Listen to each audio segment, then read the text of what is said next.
moi je suis Stéphanie Tosi, je suis la fondatrice et présidente de Carré d'Artistes. Bruno Lavolée, donc je suis ici parce que en tant que président de Art et Prison France, qui est une association créée en 2014. J'ai également fondé avec mon épouse Inga en 2013 une société de production de documentaires. Avant j'étais dans une autre vie, j'étais cadre dans une banque et j'ai complètement changé pour réaliser à la fois des documentaires et des activités qui sont, je dirais, la jonction entre l'art et la société. Karim Mokhtari, donc directeur pour l'association Sans Mur, avec laquelle j'interviens en prison en direction de personnes détenues sur des projets de réinsertion.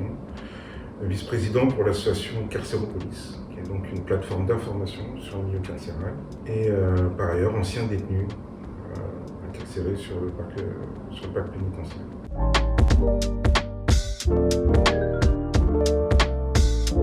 Je crois que c'est la mission, enfin, ce que l'on cherche à faire, c'est par le biais de l'art et de la culture, de changer le regard que la société porte sur les détenus et d'aider les détenus par leurs pratiques artistiques à changer, à évoluer eux-mêmes et donc de contribuer ainsi à une société plus apaisée. Cela grâce à un moyen très noble qui est de montrer un art qui est en lui-même très beau.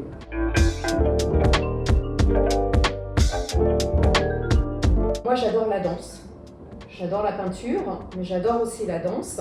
Et à Aix-en-Provence, on a la chance d'avoir un chorégraphe qui s'appelle Angelin Prejlocage, qui fait des choses aussi pour le milieu carcéral. Et un beau jour, j'ai vu une prestation qu'il a réalisée avec des détenus, des baumettes à Marseille, où il a fait danser des femmes. J'ai trouvé ça assez extraordinaire parce que, effectivement, le milieu carcéral, on n'en parle jamais. Pour moi, c'est quelque chose que je ne connais pas du tout. À moins de se documenter, on en sait très très peu, parce qu'il y a peu de documentaires, il y a peu d'informations là-dessus, ça reste un sujet assez tabou. Et en fait, Prejlocage arrivait à les sortir, à faire en sorte que ces femmes se libèrent par rapport à tout ce qu'elles ont vécu. Et c'était un peu purger sa peine, voilà, danser sa peine. Et j'en discute avec la directrice marketing en disant « mais moi ça me touche ». Et au final, l'art, ça peut peut-être apporter ça. On peut libérer sa peine aussi en créant des peintures. Donc ça m'interpelle. C'était une discussion autour d'un café. Et là-dessus, elle revient et en me disant « mais Stéphanie, moi j'ai découvert une association parce que ça me parle ce que tu me dis. Et cette association, elle est pile poil dans notre sujet. Ça s'appelle Art et Prison. » Et donc on s'est dit, on va les rencontrer parce que le sujet nous touche, parce qu'on pense que l'art peut exprimer beaucoup de choses. Rencontrons-les. Comme Prejlocage qui va faire danser sa peine, nous on va libérer sa peine, mais tant pour les détenus que pour les gens qui vont regarder et admirer les œuvres d'art. Après, ça m'a donné le plaisir de rencontrer Stéphanie et Christelle il y a 18 mois à peu près, à Paris. Donc on a créé l'association en 2014 avec une démarche similaire à celle que vient de mentionner Stéphanie, c'est-à-dire d'être persuadé que l'art est un moyen de communication, un moyen de contact entre les personnes qui permet d'aller au-delà des cultures, qui permet d'aller au-delà des blocages psychologiques, des difficultés d'expression que peuvent avoir certains. Mais le fait de tout à coup découvrir la prison, comme Stéphanie, je n'avais aucune idée, à part quelques nouvelles un peu en général sensationnalistes qu'on raconte sur les prisons, des points de vue très souvent dans les médias caricaturaux. Voilà, je ne savais pas plus que cela, mais on a découvert, donc ça c'est mon épouse Inga qui est là, qui a découvert il y a quelques années pendant un voyage à Rome, une exposition d'art, une exposition internationale d'art créée par des détenus.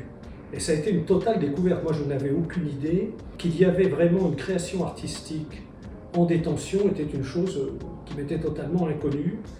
Et ça nous a touchés parce qu'effectivement, c'est une façon de communiquer, c'est une façon de créer un pont entre différents mondes, de créer un dialogue entre le détenu et l'extérieur, et une façon en général pour les détenus d'exprimer à la fois leur enfermement, leurs angoisses, toutes les craintes, les regrets éventuellement qu'ils ont eus, mais donc une expression très forte. Et on arrive à retrouver dans cet art une puissance expressionniste tout à fait remarquable, et souvent, même tout le temps d'ailleurs, avec une esthétique extraordinaire. Donc c'est la découverte de cet art qui nous a amené à créer l'association Art et Prison France en 2014. Donc en fait, l'exposition Art et Prison, elle sera hébergée à la Galerie Carré d'Artistes de Marseille, cour Estienne d'Orbe, du 12 octobre au 7 novembre, avec un vernissage le vendredi 14 octobre. On espère que le public aura envie de découvrir, de partager et de regarder autrement ce milieu carcéral dont on parle finalement très peu. On appuie toujours en disant que l'art est multiculturel, mais là c'est multiculturel. Et c'est des œuvres réalisées par des détenus dans les différentes prisons du monde entier, quoi.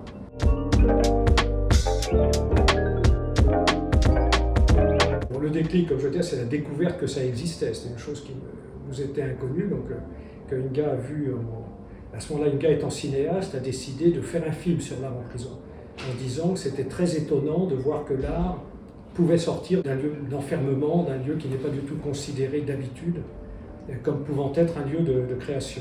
Ce qui nous a amené à se poser des questions et à découvrir l'art en prison, et à chaque étape de cette découverte, à trouver que c'était vraiment un sujet extraordinaire qui va au plus profond de l'humain, et donc à s'investir de plus en plus, étape par étape, en se disant il faut aller un peu plus loin. Donc en effet, moi j'ai pris connaissance donc du projet Art en prison et de cette exposition déjà en 2018.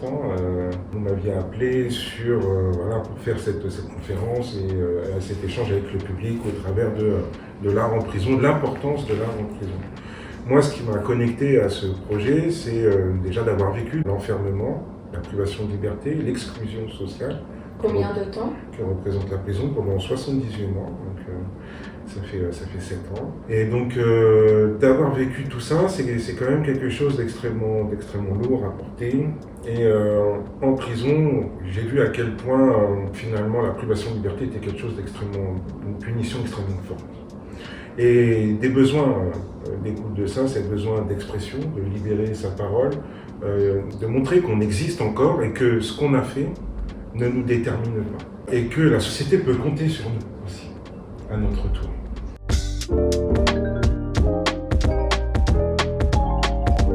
Le tabou finalement concernant la prison, c'est parce que dans l'opinion publique, l'idée reçue, c'est que une personne qui a transgressé les lois doit être punie, mise à l'écart, dans sa chair, payer le fait d'avoir échoué à son rôle de citoyen.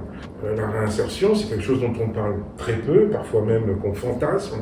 Elle se produit tous les jours en fait en prison. Il y a énormément d'acteurs qui interviennent en prison, des intervenants extérieurs, et la culture est un des leviers, j'ai envie de dire presque même une pierre angulaire de la réinsertion, puisque c'est un droit de l'homme finalement, l'accès à la culture. Et donc un des premiers droits qui est restitué à une personne détenue lorsque le levier de la culture est activé en détention, eh bien oui, c'est une marche sur le grand escalier de la réinsertion qui permet à un individu de se relever de sa condition, de l'acte qu'il a posé, et de proposer un autre visage de lui à la société.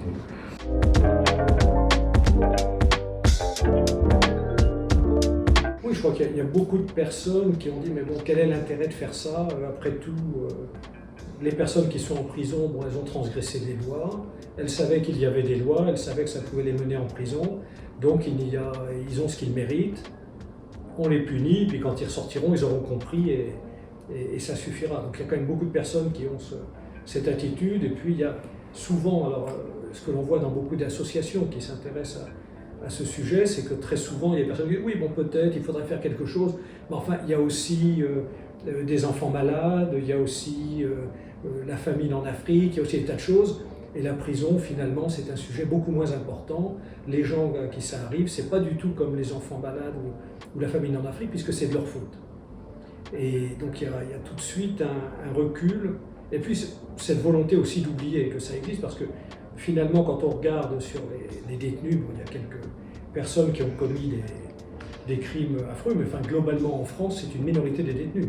Alors par contre, quand les gens viennent voir les expositions, ou ont vu le film qu'on a réalisé avec Inga, et voient la création, la créativité qui se dégage de ces œuvres, et qui nous rappellent que les personnes qui ont fait cela en détention, certains pour des très longues peines, restent des êtres humains capables et ayant la volonté d'exprimer ce qu'ils ressentent. Il n'y a pratiquement personne qui ne soit pas touché par ces expositions.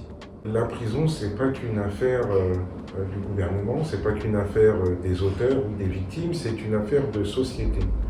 Et toute la société dans son ensemble a sa part dans le fait de réhabiliter ces individus. Les détenus nous ont montré qu'ils étaient capables du pire. La culture leur montre qu'ils peuvent être capables aussi du meilleur.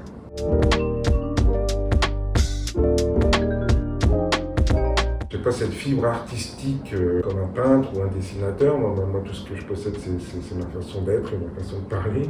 Mais j'ai côtoyé des gens qui se sont libérés en prison par l'art. J'ai rencontré notamment cet artiste cubain qui a fait des tableaux en détention. Je l'ai vu avec une créativité telle qu'avec quelques rouleaux de papier toilette, il a réussi à nous créer une danseuse étoile en tutu, à s'y méprendre, hein, vraiment, avec des tableaux qui représentaient les péchés capitaux, mais avec les personnages faits en rasta, puisque c'était un rasta. Je l'ai vu dans une tristesse profonde lorsqu'il est arrivé en détention et à se entrer presque même en dépression par rapport au fait qu'il était loin de son île, qu'il comprenait mal le français et qu'il vivait mal l'enfermement. Et dès lors qu'il a pu avoir accès à un atelier culturel, qu'il a pu avoir quelques pinceaux, quelques crayons, quelques toiles, quelques feuilles sur lesquelles il a pu s'exprimer, il s'est libéré, il allait beaucoup mieux et il a pu faire face au poids de l'enfermement. Donc l'art, c'est vraiment quelque chose qui canalise, c'est quelque chose qui leur permet aussi d'exprimer leurs émotions, de revendiquer aussi certaines injustices qu'ils peuvent voir. C'est aussi l'occasion de poser ses rêves et ses espoirs. Et dans un milieu aussi noir que la prison mortifère peut le proposer, c'est une lumière qui se pose devant eux.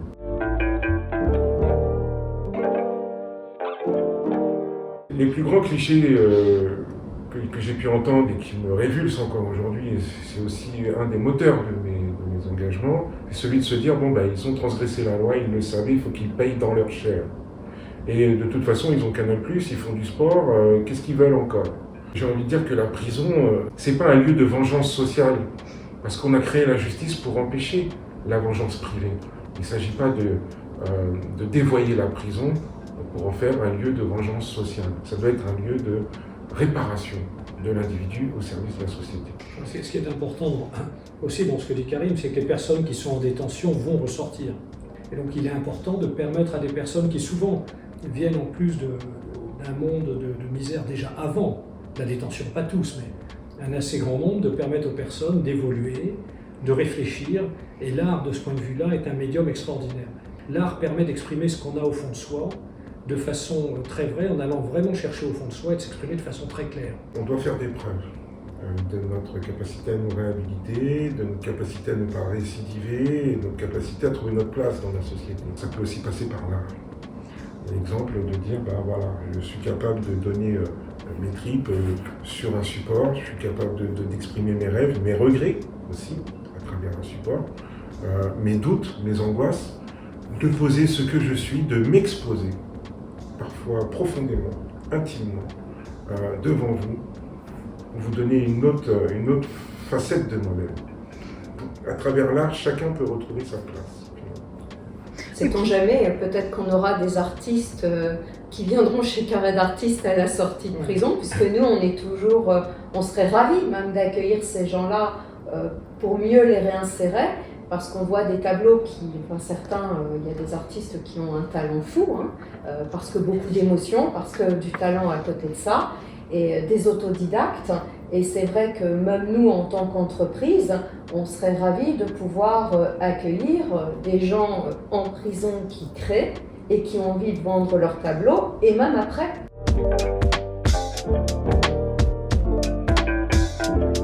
Justement, il y a 10 000 sujets. Et effectivement, il y a plein de causes qui sont valables. Celle-là, elle me touche un peu plus parce que je pense que le principe de l'art, c'est ça. C'est d'aller découvrir, d'aller développer une curiosité auprès de nos clients, auprès des amateurs d'art et de les ouvrir sur autre chose. Ce sujet-là, il est tabou, on n'en parle pas Et au final, je me dis, peut-être que c'est à nous d'aider Arrêt Prison à le mettre en lumière. Voilà. Et Karim, qu'est-ce que ça vous fait, vous, de voir justement que des personnes qui n'ont pas été dans ce milieu-là puissent s'y intéresser et communiquer là-dessus? Beaucoup d'espoir, en fait. Beaucoup d'espoir, beaucoup de satisfaction.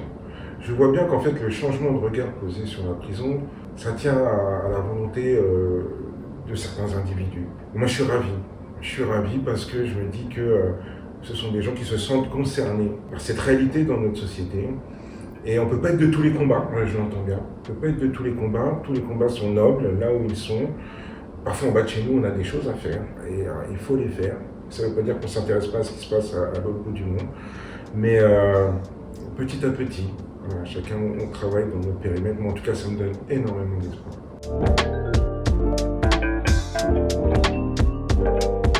Il y a un ensemble de sentiments qui ressortent chez les personnes, parce que dans les conditions d'enfermement, et Karim l'a décrit beaucoup mieux que je ne pourrais le faire, il y a cette angoisse, cette impression que le temps se compresse sur vous, et l'expression artistique permet déjà de s'apaiser, de retrouver une capacité, de se retrouver soi-même, mais le fait de le faire par la peinture, ce que nous ont dit plusieurs détenus, pour peindre, ça oblige à se poser, à réfléchir, qu'est-ce que je veux exprimer, à se rendre compte quand même que quelqu'un va regarder ce tableau, qu'est-ce que je veux mettre sur ma toile. Et donc ça amène à un travail intérieur extrêmement profond chez les détenus, qui peut amener éventuellement à des regrets ou à de l'espoir, ou à tout sentiment qu'ils veulent exprimer. Et par ailleurs, le détenu qui a peint, et en général il y a une très grande fierté qui ressort, et donc cette fierté leur permet de retrouver une dignité, de se redéfinir, ce que l'on disait tout à l'heure, de se redéfinir comme artiste et pas comme personne qui a commis un acte, mais aucune personne ne peut être réduite à un acte.